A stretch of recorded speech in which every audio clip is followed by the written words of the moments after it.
അല്ല, ഞാൻ പറഞ്ഞ മുമ്പ് ശശി തരൂര് പറഞ്ഞൊരു വാചയെ ഞാൻ പറയുന്നുള്ളൂ. ആദ്യം ബിൽഡിങ് പൂർത്തിയാക്കുക, എന്നിട്ട് ഫർണിച്ചർ വാങ്ങാം.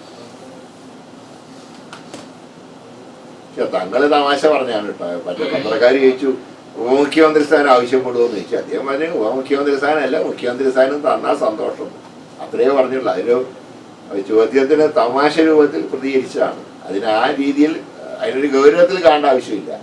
പക്ഷെ ഏതായാലും ഞാൻ പറഞ്ഞല്ലോ, ഇത് ആദ്യം അധികാരം കിട്ടുക, എന്നിട്ടല്ലേ ബാക്കി കാര്യങ്ങൾ തീരുമാനിക്കുള്ളൂ. അതിന് ഈ താഴെത്തട്ട് സംഘടനാ സംവിധാനങ്ങളെ ശക്തിപ്പെടുത്തേണ്ടതില്ലേ? നമുക്ക് അധികാരം കിട്ടുക എന്ന് പറഞ്ഞ തദ്ദേശ തെരഞ്ഞെടുപ്പ് എന്ന് പറഞ്ഞാൽ ഒരു ഉപതെരഞ്ഞെടുപ്പ് പോലെയല്ല. ഉപതെരഞ്ഞെടുപ്പിലെ തുടർച്ചയായ വിജയങ്ങളിലാണ് പ്രത്യേകിച്ച് പ്രതിപക്ഷ നേതാവ് അഭിമാനത്തോടെ പറയുന്നത്. പക്ഷെ തദ്ദേശ തെരഞ്ഞെടുപ്പ് താഴെത്തട്ടിൽ വരുമ്പോൾ കേവന് അറിയാലോ, വാർഡ് അടിസ്ഥാനത്തിൽ ബൂത്ത് അടിസ്ഥാനത്തിൽ കമ്മിറ്റികൾ വേണം, പ്രവർത്തകർ വേണം. അതിന് പാർട്ടി സജ്ജമാണോ? അല്ല, അതിന്റെ വർക്കുകൾ നടക്കുന്നു. തിരുവനന്തപുരത്തൊക്കെ എനിക്ക് കോർപ്പറേഷനെയും കൂടെ ചാർജ് ചെയ്തിട്ടുണ്ട്.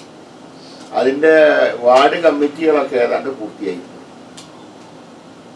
ഏതാണ്ട് 98% വാർഡ് കമ്മിറ്റികളും പൂർത്തിയാക്കി കഴിഞ്ഞു. പട്ടിയൂർക്കാവിലെ കുടുംബയോഗങ്ങളിലെല്ലാം ഞാൻ പങ്കെടുക്കുന്നു.